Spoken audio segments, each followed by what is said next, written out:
Welcome to the WCFR Show with your host, President and CEO, Jacqueline Cassignol.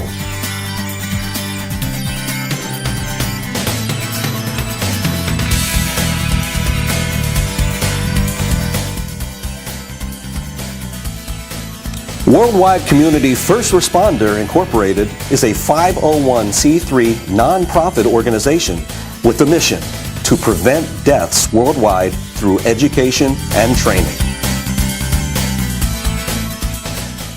This show was created to keep you up to date with our happenings. We look forward to increase awareness of what we do, and to bring you some topics that you'll be interested in. Along the way, we'll have our advisors come in and speak, and you learn more about advisors. We'll have our volunteers, our members, and supporters, and actually sponsors also, because we wouldn't be here without our sponsors come in and for you to learn more about our family, the WCFR family.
This show was sponsored by Balm of Gilead Medical Office. Recently, WCFR appointed a new legal advisor. His name is Robert Pitkofsky. We're so happy to have Robert with us today. Hello, Robert. Nice to be here, Jackie. Thanks so much for having me. Thank you for being here. So we're so excited to have you as our advisor. So you are actually our first guest on our show. It's fantastic. It's fantastic. it's a really wonderful opportunity to showcase a charity which has done so much for so many. So looking forward to this, and so happy to be part of the debut. Yes. Why did you choose this career as a lawyer? Well, it's funny, actually, that I am working with an organization that works so closely with healthcare providers, because I initially wanted to be pre-med. I've always been excited by the opportunity to work to help people individually or the community generally, and so that was really a main motivation for becoming an attorney. The law is pretty difficult and Byzantine, and people that, similar to medicine, there's a lot of language, a lot of things that you don't understand, a lot of folks it's difficult to understand. An attorney has the opportunity to be that advocate, that counselor, and to really work with businesses, individuals, to help them through that maze. And that is really, one of the reasons that I have such tremendous professional joy in what I do every day. Thank you. So thank you. We're so happy to have you. So tell us about your background. So you did say a little bit. Tell us a little bit more about your background, your specialties, and so forth. Absolutely. My practice has been a continuing evolution, which has been very exciting. I graduated from Binghamton University up in New York and Rutgers Law School. I had a judicial clerkship immediately afterwards. I worked in law at a larger law firm for a number of years as a commercial litigator in estate litigation. Difficult, challenging to get involved in those in those disputes. I did have the opportunity to then turn my practice several years in after my litigation private practice, and to go in-house for the Anti-Defamation League.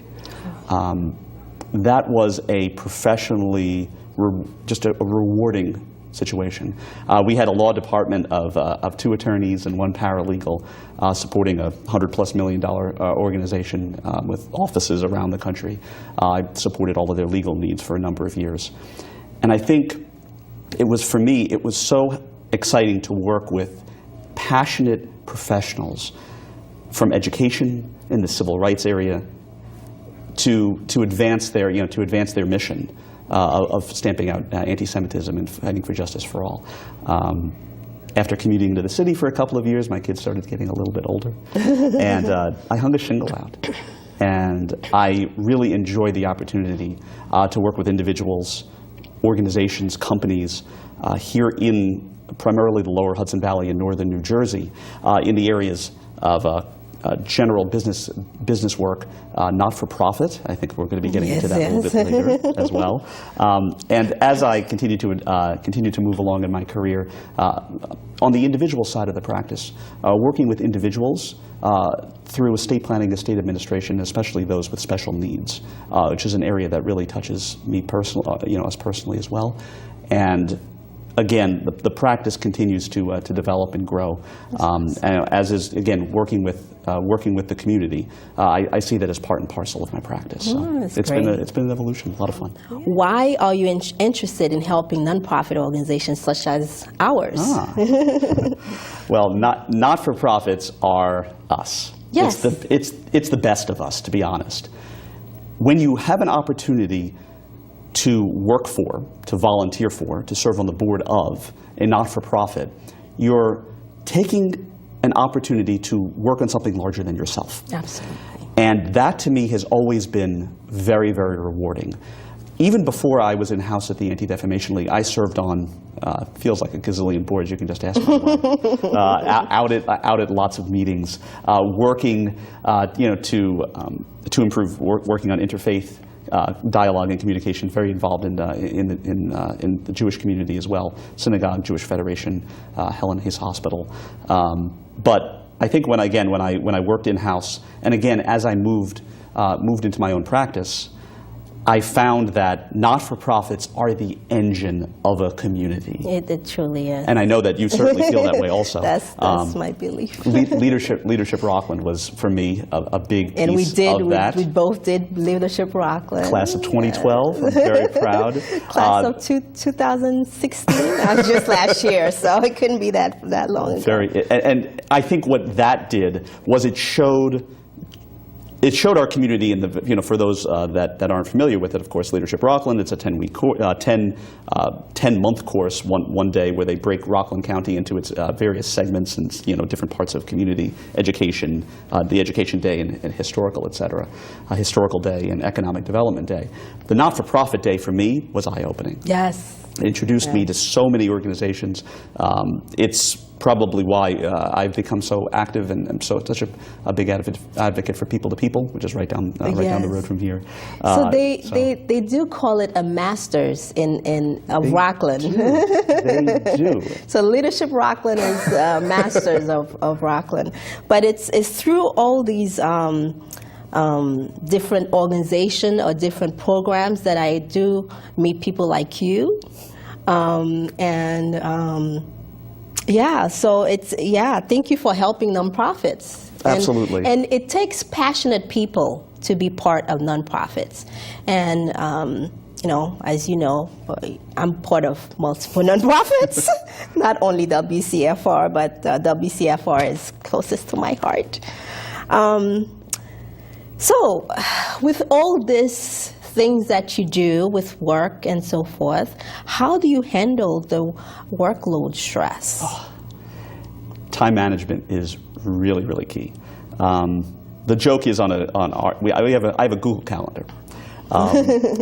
We have 3 kids, organization, all of the community work that we do, and obviously all of the work appointments. So there's about 6 or 7 calendars that sort of dump into that. So how to manage all of this? Your kids keep you sane. I have an 11-year-old daughter, a 9-year-old son, and a 4-year-old son. And we spend a lot of time at Coupe, and we just cavell in their wonderful accomplishments, and whether it's, and with my son on the ball field, in travel baseball, and we're out in the yard playing ball, and there's that time is so important. Right. And when you're as busy, I think, as probably we are, it's almost important to just make sure that you take that time to do that. They are a tremendous release for me in terms of all of the stress challenges release. and work, and it's very joyful. It's life. It's community. I have to say, I enjoy seeing the pictures that you always post on Facebook with your wife and the kids. It's really shows the other side of you, although I know the nonprofit side of you, there's a business part of you, and the family side of you. So it's really nice. It's my life. It's my joy. It's why we do what we do. And as being able to be that mentor, and again to have our kids see and become passionate about what we do, I think is really, really, really important. I was so happy to bring Hannah into People this weekend to do a little work, and and to just to see that opportunity, to see why I get excited, and to watch in her eyes the becoming excited about something larger than yourself. That's right. Giving back to the community. Absolutely. Giving back to the community.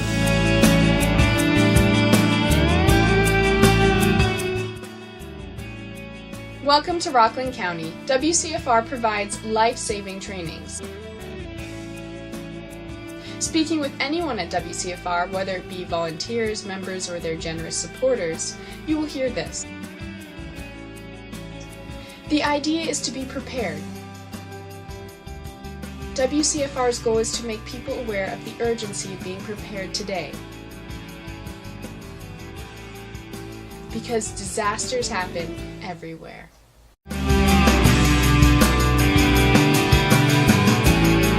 So, as you know, and you've been part of multiple nonprofits, what are 3 challenges, critical challenges for nonprofits in the coming decade? Wow. The not-for-profit sector generally here in New York and also across the state, has been through a variety of changes and challenges in terms of regulation and legislation, just to make sure that they're using donors' funds appropriately.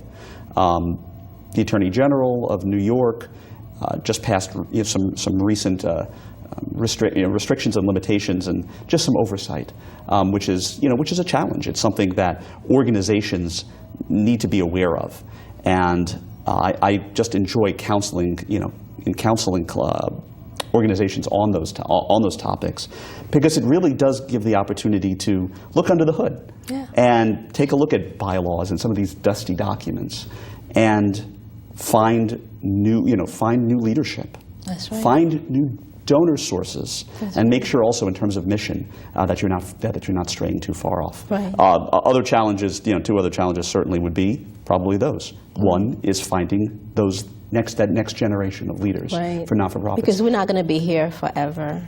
All organizations are not, they're not us, and we work with creating them, et cetera, but they're not. They have a mission of their own, and that's when they're really, really exciting. And of course, donor sources. Right. Finding new donors. It's really, it's really important. It's challenging, and trying to identify, where they can fit in the grand scheme of the expanding of the mission of the organization. So those are huge challenges. Right. But again, with good people and a great community. And great leadership. Right. Certainly there's a wonderful opportunity to move the ball forward. Right. With all your experiences and so forth, what benefits do you bring to WCFR? Well, the organization is involved so closely in training healthcare professionals on the ground. First, providing those first aid services. I think that my work on behalf of a variety of organizations locally and internationally, as we had spoken about, can be key to be able to expand WCFR's mission and its scope and reach. One example is Rotary. Yeah, which is something I'm very, very passionate about. Right. Rotary, 3,500 clubs around the world, and there is an opportunity to work in areas, because of course you're not just based in Rockland County. You do have a worldwide scope. That's right. There is a Rotary Club that's just waiting to partner with organizations to be able to solve the types of problems and types of challenges that your members face in helping clients on the ground. Right. And that is really that's exciting. So. In addition, as I do with my clients and the organizations that I work with, it's being able to provide that legal background and to make sure that compliance and making sure that everything's in order, those I's are dotted and T's are crossed, but then also to help to expand the scope of the mission and to allow you to hopefully, again, bring in new donors to attract, to be able to reach out to new people hopefully around the world. Right. And, WCFR, we work through partnership. Our programs it's always with a partner. This show, it wouldn't come to you without the support. We partner with people, with organizations, with everyone to bring what we bring every day. So thank you. I'm happy that you mentioned the partnership type of, and it'll be great to do like a partnership type of project with Rotary. So absolutely. Oh yeah, I know you. Stay tuned. Yes. So we have a few more minutes. Is there anything else you would like to share with the audience? About you being the legal advisor for WCFR? Sure. Again, the organization speaks to me as a former EMT myself. You told me that. I appreciate that our first responders and what they do here and around the world to be able to keep people safe, to keep them out of harm, and to try to make very, very difficult situations just a little bit easier. Right. difficult mission that our organization faces. And I think by working together to expand those opportunities, to expand that reach, I think that the sky's the limit. Again, not-for-profits do so much for so many, as we spoke at the outset. And I'm just excited to be part of the continuing growth and leadership of the organization as it moves ahead. So exciting, so exciting. So thank you again. Yeah, thank you again. Thank you so much for being our first, officially our first, very first guest at the WCFR show. We're so happy to have you as our legal advisor. You know, you have to have that legal representation because you never know. And we will be reaching out to you. We have a meeting coming up in a few weeks. Absolutely. And thank you so much for being our very first guest. Thank you so much. Thank you so much for having me, and I'm excited to get to work. Oh, thank you. This show was sponsored by Balm of Gilead Medical Office.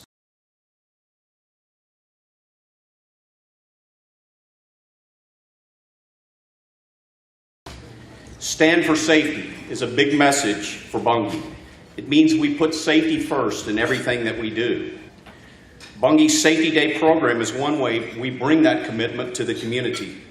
Last year, with the support of Volunteer New York and the City of White Plains, our first White Plains Safety Day reached 150 kids with a simple yet powerful message. When it comes to safety, each and every one of us can be a hero and a leader. As Bungie's Global Safety Director, I'm honored to present the Safe Community Award to a person who embodies that idea. Jacqueline Casagno has made it her life's mission to train first responders in Haiti and closer to home to give critical care that saves lives.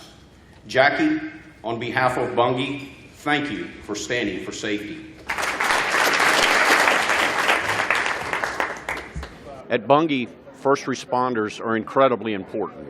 In those circumstances where there may be incident or injury, particularly serious injury, the long-term health of the individual involved could significantly be impacted, whether or not those that are immediately available to render aid are prepared to assist until the trained professionals arrive on the scene. We're a group of volunteers who provide health education and training for first aid and first response. In August 2011, I joined a group of healthcare professionals in giving training in first aid and first response in Gongwab, Haiti. While I was doing my training, one of the students stood up and said, "If only we knew what you're teaching us right now, fewer people would have died in the earthquake." We believe that everyone should be a first responder. Everyone should know what to do in case of emergency. And no one should die because someone didn't know how to give first aid. It's very apparent for her passion for people, her passion for safety, and her heart for the importance that people are prepared to act as first responders in order to save lives. We would love for you to join us at our next event. Please check our website at WCFRworldwide.org, where you will find information on our events and activities. One event not to miss is our WCFR 6th Anniversary and Fundraising Gala, which will be held on September 30th, 2017. Please join us in celebrating our accomplishments and honoring our life-saving partners. The event will be held on September 30th, 2017 at the Time Nyack, a new, hip, and upscale 133-room boutique lifestyle hotel. The gala will feature live entertainment, food from BV's Grill, and an open bar. All funds raised at the gala will support our life-saving programs. Need more information about what we do? Is there a topic you would like us to discuss on our show? Send us an email at info@WCFRworldwide.org. Would you like to talk to us? Call us at 845-608-7409. Check out our sponsors. We couldn't do what we do without them, and without them, this show would not be provided to you. We love and appreciate you for watching. Thank you. Until next time.